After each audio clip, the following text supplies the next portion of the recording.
Hello, good morning mga kayo. Ang tagal na ng panahon na hindi kami naka-vlog, like 2 or 3 weeks already. Busy kasi Too busy sa work and sa buhay. and life. So now we have time to vlog. Finally, nag-day off na. Yeah, namiss namin yung Filipino food. We're craving for it. Pinoy foods, and we're going to the Seafood City in South San Francisco. Samahan niyo kami. Punta tayo doon. Kumain kami ng kakain. Craving namin for Pinoy food. So it's north from here. It's in South San Francisco. Thank you for everything mga kayo. Hello sa mga friends, neighborhood, and sa mga Dinamo friends and soon to be friends. Welcome back, and thank you for all my subscribers. 160 na kami. Wow! Yeah, it's a big achievement for us. We're just a small time raw vloggers trying to make it there. 1,000k subscriber. 1,000. 1,000, yeah, para ma-monetize 1K. kami. Thank you so much, and let's go. Nandito na tayo sa Seafood City Supermarket. Ito yung mga Pinoy na mga pagkain. Grill City, Crispy Town, Valerius, Balicueva, Jollibee, Red Ribbon. As you can see, the weather here is mas malamig kaysa sa amin. Ito maulap, and it's cold. It's cold. And yan yung LBC at saka Chowking. So maraming Filipino dito. May joke nga sila kaya nga nagaganito dito, maulap kasi yung lahat ng mga Filipino nagsasayang ng kanin. Cooking rice. Okay, let's go inside.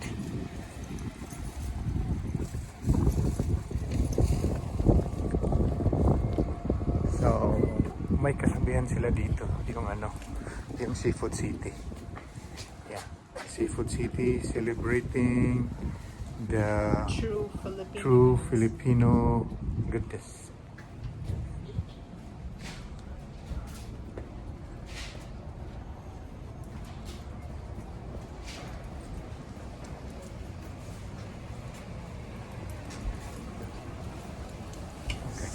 Masok tayo. Yay, there are a lot of Ito yung nasa loob. So nakabunga dito yung coconut. It's $2.99. Jackfruit $129. Ayan lahat ng mga Filipino, ang dami.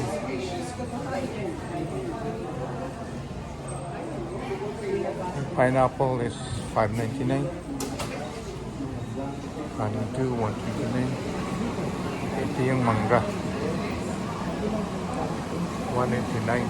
Ang mahal, $149. Punta tayo. Ano? $150. Punta tayo sa pagkain. Should we buy lechon? No. Ay, ubos ng lechon. $3.99. Yan. Burrito. Sarap niyan. $17.99 a pound.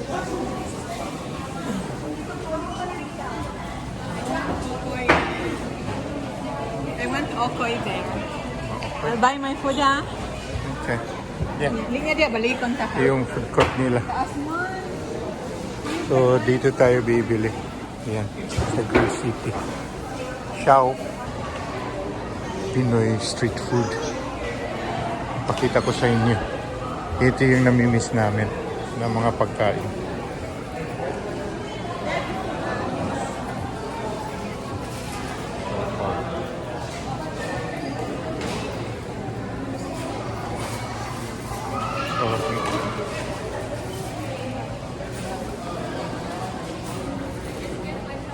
Balo.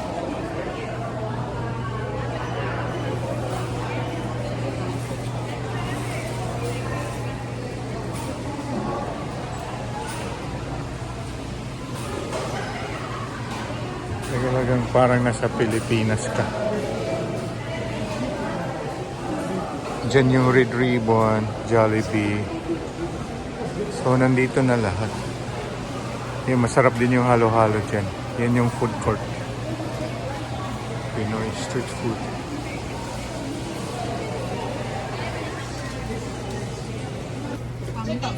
Ito yung mga pagkain ng pampabata dito. Chicken skin.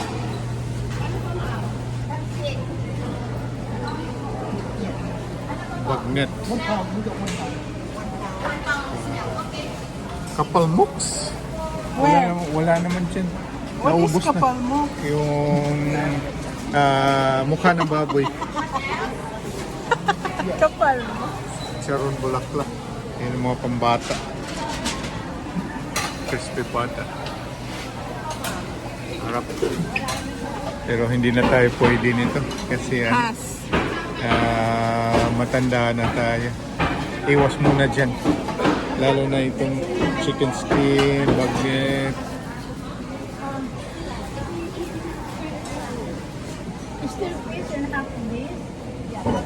Alimasag. Saka pork chop. Step forward yung menu. Yung shrimp. Yung pinunta namin, yun yung bangus. Bangus na prito. Mag-full ko nga bangos lang. Yeah. Yung sa akin, gusto ko yung kamote. Okay. Yun, kamote cube. Yun. Yeah. Tapos, isang okoy. Eh, it's for here. For here. With rice. Pwede ba?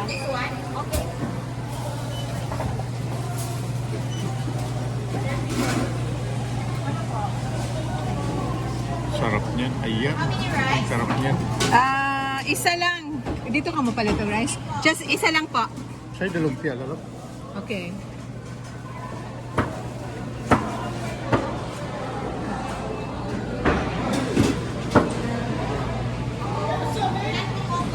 Isa lang. Yung sa akin, doon ako bibili. Sa Grill City. I can make this. Napod sila yung mga kakanin dito.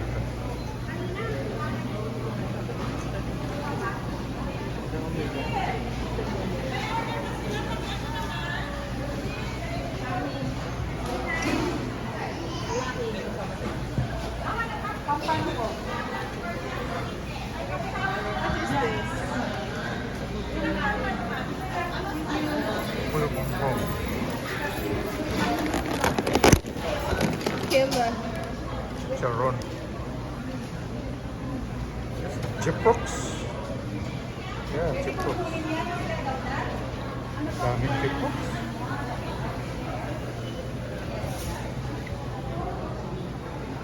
Siyempre yung paborito ng Pinoy inasal, ubos na out. Konti na lang naiwan. Dito ako bibili, Grill City. Mga ihaw-ihaw naman dito. Can I have the hot? Yeah, sure. Yan yung ihawan nila dyan.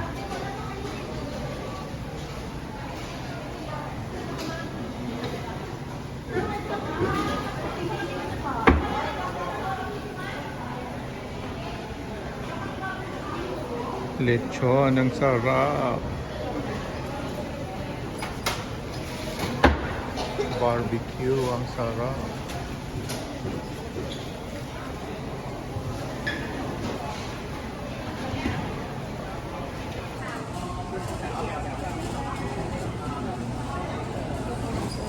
Barbecue.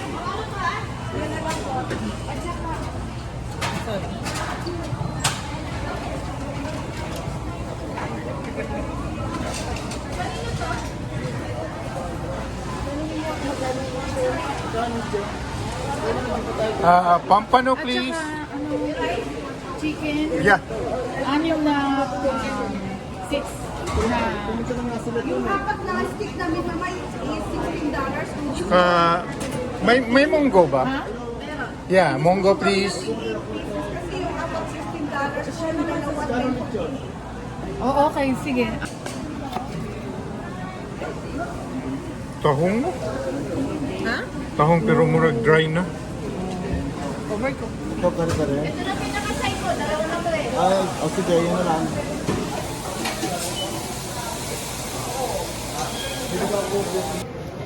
Craving satisfied.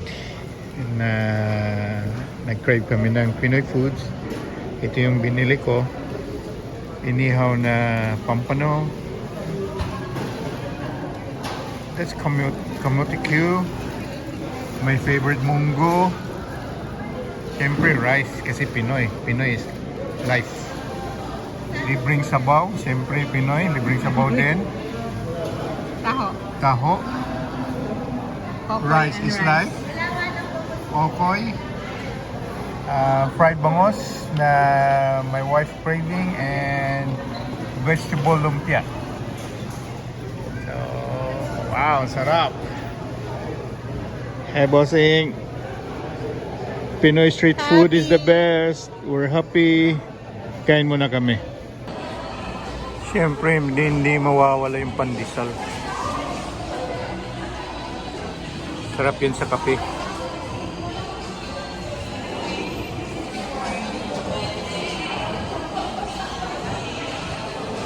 Bread.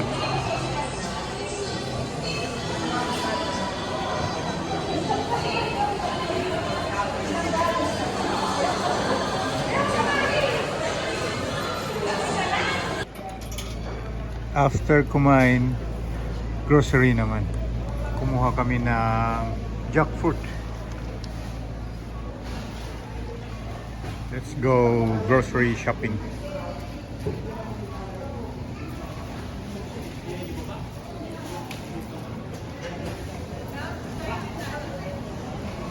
Ha?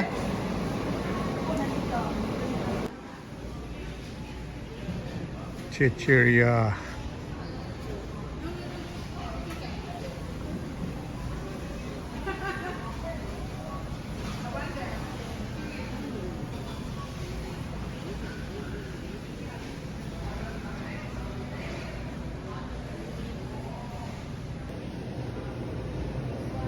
Yung mga binili namin, gulay.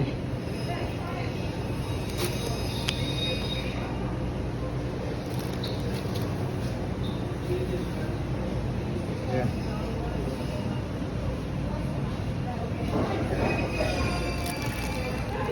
Kahit po.